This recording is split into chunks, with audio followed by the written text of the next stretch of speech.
ओ पालनहारे निर्गुण और न्यारे तुमरे बिन हमरा कौन नहीं। मैं भी इस समय जिस घर में बैठा हूँ ये घर ऐश्वर्य प्रजापति का ही है, लेकिन उन्होंने पढ़ाई के लिए अपने घर से दूर एक कमरा किराए पर लिया और वहां पर रहकर उन्होंने अपनी पढ़ाई की। तो मैं यही कोशिश करती थी कि हर दिन मैं कम से कम 8 घंटे तो पढ़ ही लूँ और मैं उसको मतलब ज़्यादातर कामयाब रहती थी। हमारे साथ इस समय ऐश्वर्य की फैमिली है, उनके मम्मी पापा और उनकी बहन। हमें बहुत अच्छा लग रहा है जी बहुत जी। खुश हैं। जी जी। कभी इन्होंने बताया कि ये अब क्या बनेंगी और क्या करेंगी? जैसे बचपन से ही हमेशा टॉप कर रही हैं जी। तो मेरे लिए तो हमारे लिए तो हम कहेंगे कि 10 का लास्ट का 0 हम लोग इग्नोर कर रहे हैं। हमारे लिए तो ये IIL 1 ही है। सिलेबस बहुत सबसे ज़्यादा इम्पोर्टेंट पार्ट वही होता है उसी से। तो सिलेबस को हमेशा मैं क्या करती थी, प्रिंट आउट लेके हमेशा रोज़ मैं उसमें टॉपिक्स को अलग अलग लिखती थी। तो इस तरीके से सिलेबस, जो मेंस का सिलेबस मैंने इस तरीके से डिकोड किया था। तो मुझे लगता है ये सबसे बड़ी गलती थी मेरी कि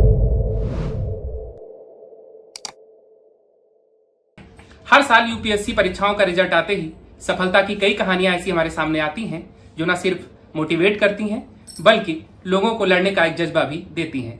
इस साल भी जब यूपीएससी सीएससी 2023 का रिजल्ट आया तो सफलता की ऐसी कई कहानियां हमारे सामने आई। इन्हीं में से एक कहानी है ऐश्वर्य प्रजापति की, जिन्होंने ऑल इंडिया 10वीं रैंक हासिल की है। मैं भी इस समय जिस घर में बैठा हूँ ये घर ऐश्वर्य प्रजापति का ही है, लेकिन उन्होंने पढ़ाई के लिए अपने घर से दूर एक कमरा किराए पर लिया और वहां पर रहकर उन्होंने अपनी पढ़ाई की। हमारे साथ ऐश्वर्य प्रजापति हैं जी। क्या इसके पीछे रीजन था ऐश्वर्य की आपने घर से दूर जाकर जो है कमरा किराए पर लिया और फिर उसके बाद में पढ़ाई की, जबकि आपका घर था?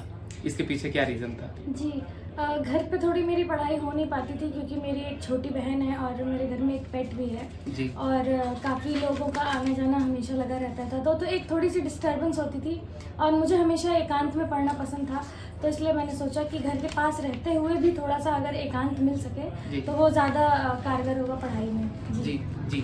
तो आपको क्या लोगों से कुछ ऐसा सुनने को मिलता था कि अरे इनका घर है यहाँ पे और फिर भी ये बाहर रहकर पढ़ाई कर रही है, पता नहीं क्या, ऐसा क्यों? ऐसा कभी कुछ किसी से सुनने को मिलता था? जी जी, सबसे ही सुनने को मिलता था। जब किसी को पहली बार लगता था, जब मैं आती थी खाना खाने अपने घर पे, तो खासकर कॉलोनी के लोग जरूर कहते थे कि अरे तुम्हारा यहाँ पर घर है तो तुम वहाँ पर जाकर क्यों रहती हो, क्यों रहती हो? तो लोग सब पूछते थे ये बात। जी। तो वो एक मोटिवेशन वे में होता था या फिर ऐसा लगता था कि जैसे कोई तंज कर रहा है, कि कुछ ऐसा आपको कभी लगा? नहीं, हमेशा पॉजिटिव वे में रहता था क्योंकि वो जब जान जाते थे कि मैं पढ़ने के लिए रह रही हूँ तो फिर वो कहते थे कि बहुत अच्छा जो है कि इतना डेडिकेशन हम देख रहे हैं कि अपना घर छोड़ के किराए पे रह के पढ़ रहे हैं। तो हमेशा पॉजिटिव वे में ही बोलते थे सब लोग। नहीं, ये काफी बड़ा डेडिकेशन है। और जी, तो किस तरीके की आपकी जर्नी रही? आपका तीसरा अटेम्प्ट था ये और पहले अटेम्प्ट में आप प्रीलिम्स भी आपका नहीं क्लियर हुआ था। किस तरीके की ये पूरी ओवरऑल जर्नी रही, क्या कहेंगी आप इसको? ये मेरा दूसरा अटेम्प्ट था जी, और पहले में मेरा प्रीलिम्स क्लियर नहीं हो पाया था। तो पहले में मैंने बहुत गलतियां करी थी, जैसे कि मैं मेंस पे ज़्यादा फोकस करती थी और ऑप्शनल सब्जेक्ट को ही ध्यान देती थी। बाकी मैंने प्रीलिम्स को उतना उतना जितना टाइम देना चाहिए था उतना नहीं दिया।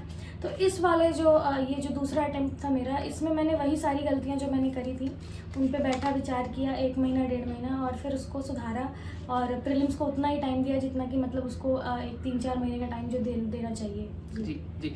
और ऐसी क्या गलतियां रहीं जो आपने अब की बार नहीं की और पहले आपने की थी 2 अटेम्प्ट्स में, लेकिन तीसरे अटेम्प्ट में आपने वो गलतियां नहीं की और आपका क्लियर हुआ? जी। पहले अटेम्प्ट में मैंने बहुत सारे टेस्ट जो है कि प्रैक्टिस टेस्ट में नहीं देती थी।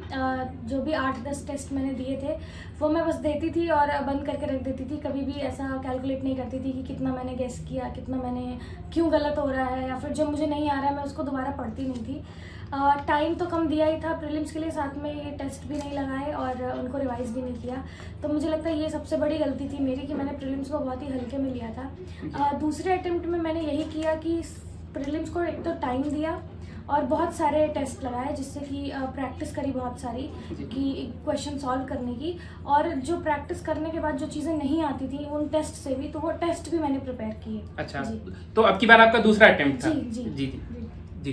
तो आपकी क्या प्रिपरेशन आप जो है पूरी किस तरह जो आप करती थी वो किस तरीके की होती थी? क्या आपकी स्ट्रेटजी थी, कुछ इसके बारे में? स्ट्रैटेजी मेरी बहुत ही जैसे कि सबकी होती है कि प्री, मेंस और इंटरव्यू 3 स्टेजेस में थी। अलग अलग थी। तो मैंने पहले मेंस से शुरुआत की थी। तो मैंने मेंस का सारा कंटेंट अपना तैयार करके रख लिया था। सारा सिलेबस कंप्लीट करके रखने के बाद उसको रोज़ डेली पढ़ने के बाद आंसर राइटिंग में करती थी। ऑप्शनल सब्जेक्ट पे मैंने बहुत ध्यान दिया। जब प्रीलिम्स बहुत दूर था तो मैंने ऑप्शनल पे ध्यान दिया। दोनों साल काफ़ी प्रीलिम्स की पढ़ाई करी, ऑप्शनल की मैंने पढ़ाई करी। उसके बाद जब प्रीलिम्स 2-3 महीने नज़दीक था तो मुझे लगता है कि 3-3.5 महीने सिर्फ और सिर्फ प्रीलिम्स पे ही फोकस किया। जी। प्रीलिम्स के बाद का जो 3 महीने का समय होता है उसमें फिर से मैं आंसर राइटिंग पे वापस आई और मैंने अपना ऑप्शनल सिलेबस अच्छे से कंप्लीट किया। और इंटरव्यू के लिए वही रोज़ न्यूज़ पढ़ना, करंट अफेयर्स पढ़ना, डिस्कशंस देखना और एक मतलब अपनी हॉबीज़ वगैरह दोबारा से स्टार्ट करना ताकि एक पॉजिटिव एटीट्यूड डेवलप हो सके। तो आप मतलब टोटल कितने घंटे पढ़ाई करती थी? 8 से 10 घंटे तो नेचुरली हो ही जाता था क्योंकि शुरुआत में सिलेबस कंप्लीट करना रहता था। जी। तो मैं यही कोशिश करती थी कि हर दिन मैं कम से कम 8 घंटे तो पढ़ ही लूँ और मैं उसको मतलब ज़्यादातर मैं कामयाब रहती थी उसमें। प्रीलिम्स के पहले थोड़ा लंबा हो जाता है टाइम, 10-12 घंटे हो जाते हैं रिवीजन वगैरह के लिए। तो ऐसा ही रहता था 8-10 घंटे डेली का। मतलब आप सुबह यहाँ से निकल जाती थी घर से जी। और फिर आप वहाँ रूम पे 8 से मतलब खाना खाने बीच बीच में आती थी, बट टोटल 8 से 10 घंटे पढ़ाई आप वहीं पे करती थी आपके रूम पे ही? जी, वहीं पर पढ़ाई करती थी, सोती भी वहीं थी, बस यहाँ सिर्फ खाना खाने आती थी। जी। मैं ज़्यादातर रात में ही पढ़ती थी, दिन में मैं पढ़ नहीं पाती थी। तो मैं दोपहर 2 या 3 बजे से शुरू करती थी पढ़ाई जी। और फिर रात के 2-3 बजे तक चलता था मेरा और उसके बाद ऐसा ही रूटीन था मेरा। तो रात के 2-3 बजे तक आप यहाँ पे पढ़ती थी कि वहाँ पे? नहीं, अपने ही रूम पे रहती थी मैं। अच्छा, मतलब रहती भी वहीं पे? सब कुछ वहीं करती थी, बस यहाँ खाना खाने आती? वो भी कभी कभी मेरे मम्मी पापा खाना, चाय पानी सब वहीं लेकर जाके दे देते थे मुझे। अच्छा। तो मैं कभी कभी आती भी नहीं थी 3-3, 4-4 दिन। अच्छा। अच्छा, जो फेलोअर्स का टाइम होता है ये मतलब जब फेल होते हैं तो काफी जो है एक तरीके से हार्ट ब्रोकन मोमेंट होता है। तो उस फेलोअर्स के टाइम को आपने किस तरीके से जो है उससे फाइट किया और फिर उसके बाद में जो है आप वापस आके फिर आपने अच्छे से क्रैक किया एग्जाम? क्या था वो उस वक्त, आपको कैसा फील होता था, कैसे आप लड़ती थी? जो पहला फेलियर जो मुझे मिला था जब मेरा प्रीलिम्स क्लियर नहीं हुआ था जी। तो मुझे अंदर से पता था कि मतलब मैंने टाइम कम दिया है, टेस्ट कम लगाए, तो मतलब वो एक्सेप्ट करना बहुत आसान था मेरे लिए क्योंकि मुझे पता थी गलतियाँ मेरी तरफ से हुई हैं। तो बहुत ज़्यादा मुझे दिक्कत नहीं हुई उसको सुधारने में। जब हमको पता नहीं होता कि हमसे गलती क्या हुई है तो हमें थोड़ा सा निराशा होती है, लेकिन खैर मुझे गलतियाँ पता थी तो मैं ये कॉन्फिडेंट थी कि मैं अगले साल ये गलतियाँ नहीं दोहराऊंगी तो मेरा ज़रूर होगा। जी। इंटरव्यू आपका किस तरीके का रहा? इंटरव्यू में कैसे सवाल आपसे पूछे गए, आप अगर बता सकें? जी। इंटरव्यू मेरा काफ़ी अच्छा था, बहुत ही कॉर्डियल बोर्ड था मेरा और उन्होंने मुझे बहुत मतलब कि कहा कि आप आराम से बैठिए, हम आपसे बहुत इंटरोगेशन भी करेंगे, बातचीत करेंगे। सवाल ज़्यादातर मेरे इंजीनियरिंग बैकग्राउंड से थे और जो मैंने जॉब करी थी उसके जॉब के प्रोफाइल पे थे मेरे ज़्यादातर सवाल। कुछ सवाल जो है कि करंट अफेयर्स वगैरह से बेस्ड थे, हॉबीज़ वगैरह भी पूछे गए थे मुझसे। जी। कुछ इंटरेस्टिंग सवाल अगर आप बताएं तो?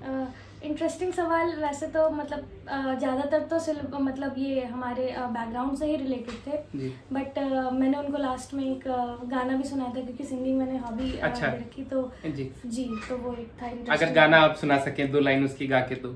जी तो मैंने एक भजन गाया था तो ऐसा था, ओ पालनहारे निर्गुण और न्यारे, तुमरे बिन हमरा कौन नहीं, हमरी उलझन सुलझाओ भगवन, तुमरे बिन हमरा कौन नहीं।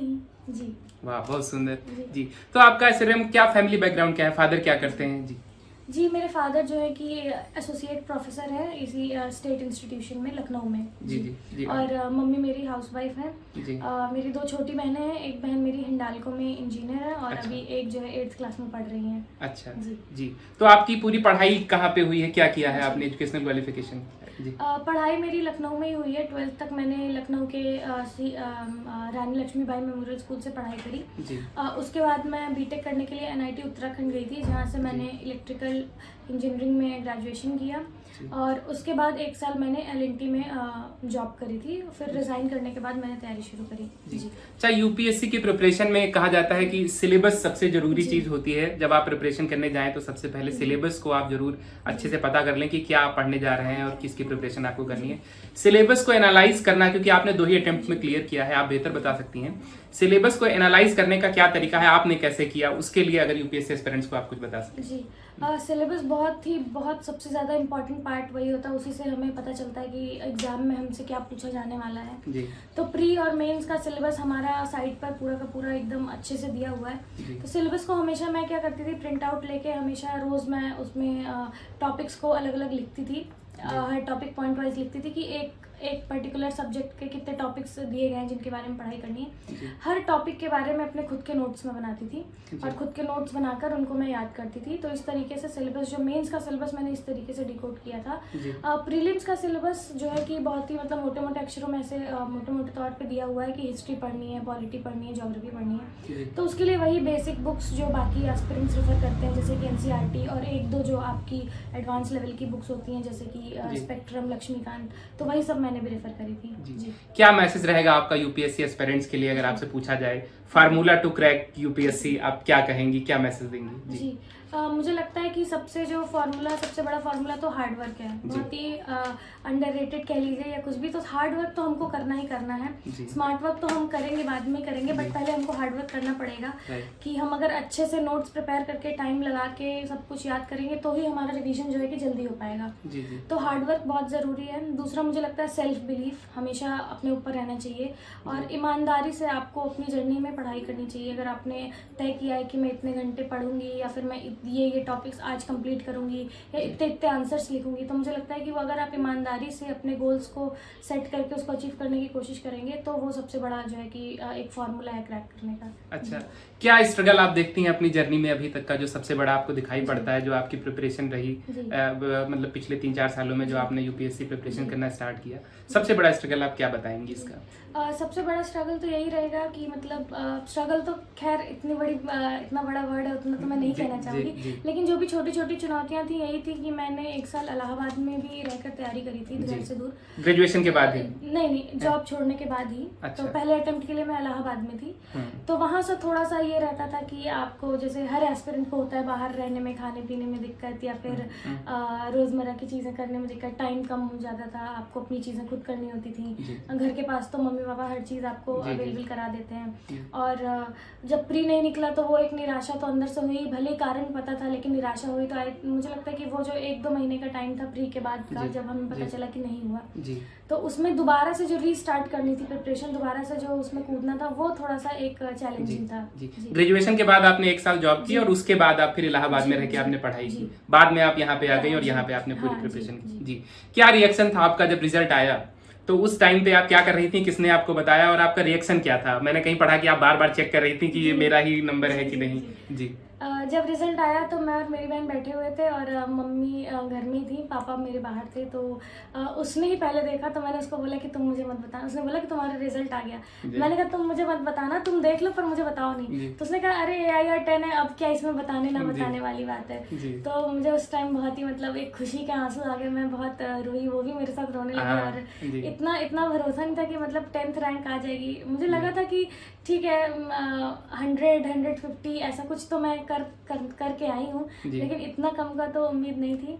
बहुत खुशी हुई, बहुत ज़्यादा। मतलब मैं 2-3 दिन तो बिलीव ही नहीं कर पाई। अच्छा। और लिस्ट भी मैंने बहुत देर रात में देखी क्योंकि बहुत लोग आने लगे थे। तो जब भी कोई आता था तो कॉन्ग्रेचुलेशन करने, तो मैं उससे पहले अपनी बहन को बोलती थी कि तुम एक बार दोबारा से मैच कर लो कि मैं ही हूँ कि नहीं। अच्छा जी।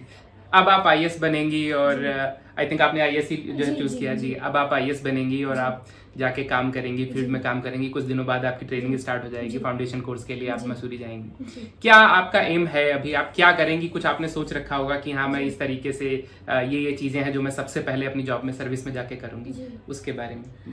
सबसे जो महत्वपूर्ण चीज़ जो मेरे हमेशा बहुत ही करीब रहा है कि मैं जिसको सोचती हूँ जिसके बारे में, वो है कि नारी शिक्षा के बारे में। क्योंकि मैं यहाँ तक पहुँच पाई जो है कि क्योंकि मुझे एक अपॉर्चुनिटी मिली, मेरे माता पिता ने दी, मुझे पढ़ने दिया और मतलब जो भी संसाधन सब अवेलेबल कराया। तो मैं ये चाहती हूँ कि हर एक लड़की जो है इसी तरीके से पढ़े, हर एक लड़की जॉब करे, अपना डिसीजन ले सके। तो मैं चाहती हूँ कि ये जो एक एरिया है हमारा नारी शिक्षा और नारी सुरक्षा का, तो मैं चाहती हूँ कि इसमें ही मैं सबसे पहले अपने मतलब कदम डालूँ। जी। हमारे साथ इस समय ऐश्वर्यम की फैमिली है, उनके मम्मी पापा और उनकी बहन। तो सर क्या कहेंगे आप इस कामयाबी पर? आपका क्या कहना है, क्या रिएक्शन है आपका? हम लोगों को बहुत प्रसन्नता हो रही है। जी। इन्होंने काफ़ी मेहनत की, उनके साथ साथ हम लोग भी लगे रहे। जी।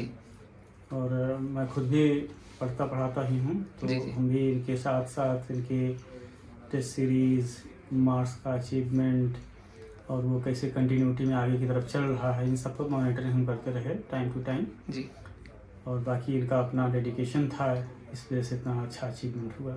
जी। अब मैम आप क्या कहेंगी, आपकी बेटी को इतनी बड़ी कामयाबी मिली है और आप वो आईएएस बनने जा रही हैं, क्या कहेंगी आप इस पर? हमें बहुत अच्छा लग रहा है। जी बहुत जी। खुश हैं। जी हाँ, जी। कभी इन्होंने बताया कि ये अब क्या बनेंगी और क्या करेंगी? हाँ बता रही थी। अच्छा। जी जी जी जी। आप क्या कहेंगे इस पर? बहुत खुश है हम लोग, पूरी फैमिली काफी प्राउड है। जी। जैसे ये बचपन से ही हमेशा टॉप पर रही हैं, जी। तो मेरे लिए तो हमारे लिए तो हम कहेंगे कि 10 का लास्ट का 0 हम लोग इग्नोर कर रहे हैं। हमारे लिए तो ये IIL बनी है। अच्छा। बहुत अच्छा लग रहा है, जी जी बहुत प्राउड फील कर रहे हैं। जी।